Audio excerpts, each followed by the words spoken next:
अगर एक देश के पास परमाणु बम बनाने की ताकत हो लेकिन उसने कभी उसका बटन न दबाया हो तो क्या उसे परमाणु शक्ति माना जाए?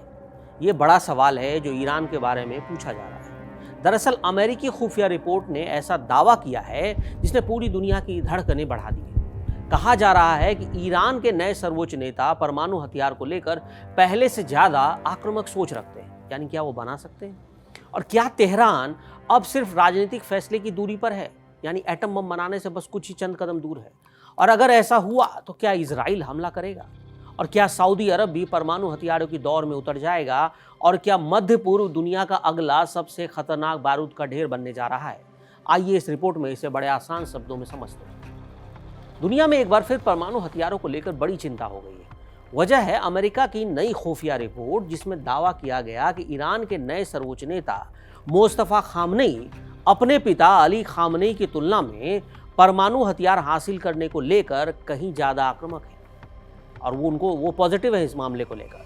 और यही रिपोर्ट अब वॉशिंगटन, तेल अवीव और पूरे मध्य पूर्व में चर्चा का सबसे बड़ा विषय बन गई है।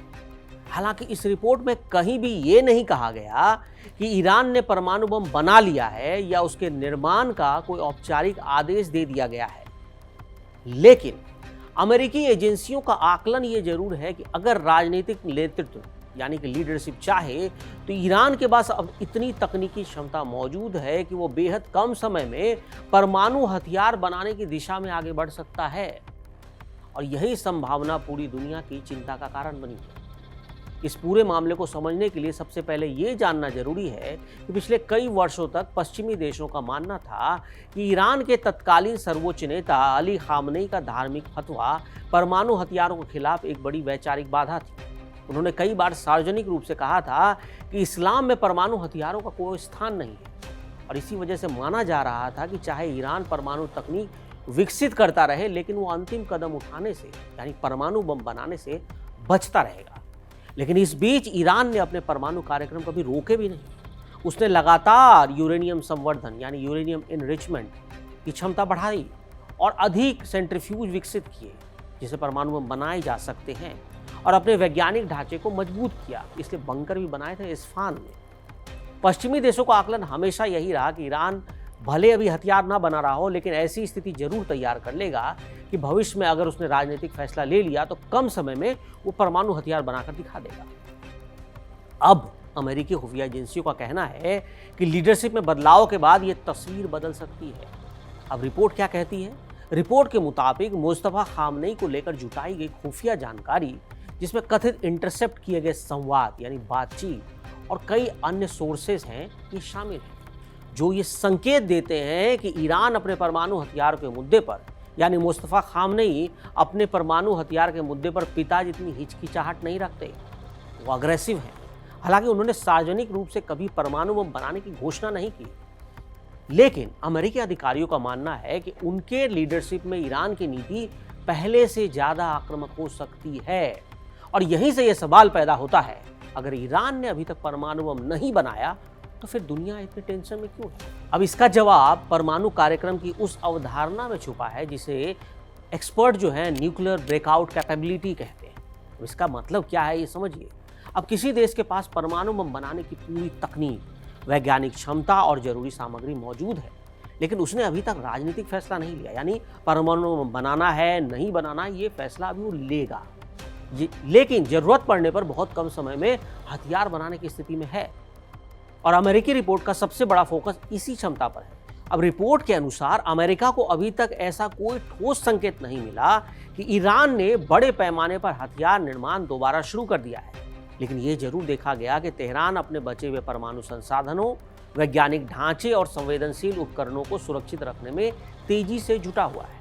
और इसी संदर्भ में एक नाम बार बार सामने आ रहा है जिसे हम कहते हैं पीकेएस माउंटेन। बताया जाता है कि ईरान ने अपने कुछ अत्याधुनिक सेंट्रीफ्यूज और संवेदनशील उपकरणों को नतांज के पास स्थित एक बेहद सुरक्षित भूमिगत परिसर में ट्रांसफर कर दिया गया। अब नतांज में भी समझिए B-2 बॉम्बर से हमला हुआ था। अमेरिका का दावा है कि उसने नतांज को खत्म कर दिया, इस्फहान को खत्म कर दिया, लेकिन क्या सच में वो खत्म हुआ था? ये पहेली है। अब विशेषज्ञों का दावा है कि ये सुविधा इतनी गहराई में बनी है कि अमेरिका के सबसे शक्तिशाली बंकर बस्टर बमों के लिए भी इसे पूरी तरह नष्ट करना आसान नहीं होगा। यानी कॉन्ट्राडिक्ट देखिए, अमेरिका ने बोला था कि हमने बंकर बस्टर बम डाले थे और उसने सब कुछ नष्ट कर दिया। करीबन 100 फीट नीचे जो परमाणु हथियार छिपाने की जगह बनाई थी, ये ट्रम्प का दावा था कि बंकर बस्टर बम उन्होंने तबाह कर दिया। अब वो बोल रहे हैं कि हमने तबाह ही नहीं किया। और यही वजह है कि ये भूमिगत परिसर अब अमेरिका और इजराइल दोनों की राजनीतिक और रणनीतिक चिंताओं का केंद्र बन गया है। अब रिपोर्टों के मुताबिक ईरान ने उस इलाके के आसपास अतिरिक्त सुरक्षा बल भी तैनात किए हैं। माना जा रहा है कि तेहरान को आशंका है कि भविष्य में अमेरिका या इजराइल किसी विशेष सैन्य अभियान के जरिए इन ठिकानों को निशाना या टारगेट बना सकता है। अब इस पूरी कहानी के लिए आपको पीछे ले जा रहा हूँ। जून 2025 की घटनाओं का बड़ा महत्व है। उस समय अमेरिका ने ईरान के फोर्डो, नतांज और इस्फहान जैसे परमाणु ठिकानों पर बड़े पैमाने पर हवाई हमले किए थे। और अमेरिका ने क्या दावा किया था कि हमने बंकर बस्टर बमों का इस्तेमाल किया है, जो 100 फीट नीचे जाकर उसने सारे के सारे परमाणु बम बनाने वाले जितने भी उनके सेंट्रीफ्यूगल आइटम थे सबको नष्ट कर दिया। तो वॉशिंगटन का दावा क्या था कि इन हमलों से ईरान का परमाणु कार्यक्रम बरसों पीछे चला गया।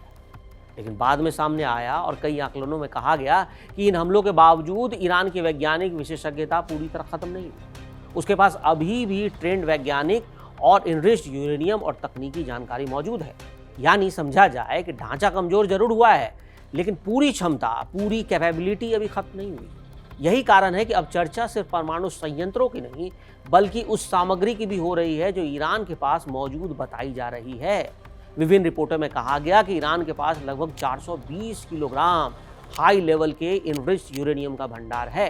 हालांकि ये सीधे परमाणु बम नहीं होता, लेकिन विशेषज्ञों का कहना है अगर किसी देश के पास पर्याप्त इनरिच्ड यूरेनियम और मॉडर्न सेंट्रीफ्यूज और राजनीतिक इच्छा शक्ति हो तो हथियार कार्यक्रम को तेजी से आगे बढ़ाया जा सकता है।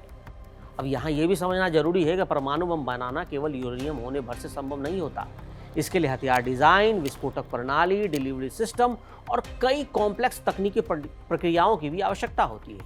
इसलिए ये कहना सही नहीं होगा कि ईरान केवल कुछ दिन में परमाणु बम बना लेगा, लेकिन इतना जरूर है कि उसकी तकनीकी क्षमता पहले की तुलना में कहीं अधिक मजबूत मानी जा रही है। दूसरी तरफ ईरान लगातार यही कहता आया कि उसका परमाणु कार्यक्रम पूरी तरह शांतिपूर्ण उद्देश्यों के लिए है। तेहरान का दावा है कि उसे बिजली उत्पादन, चिकित्सा अनुसंधान और वैज्ञानिक विकास के लिए परमाणु तकनीक की जरूरत है। ईरान हमेशा से इस आरोप को खारिज करता रहा कि वो सीक्रेटली परमाणु हथियार बना रहा है।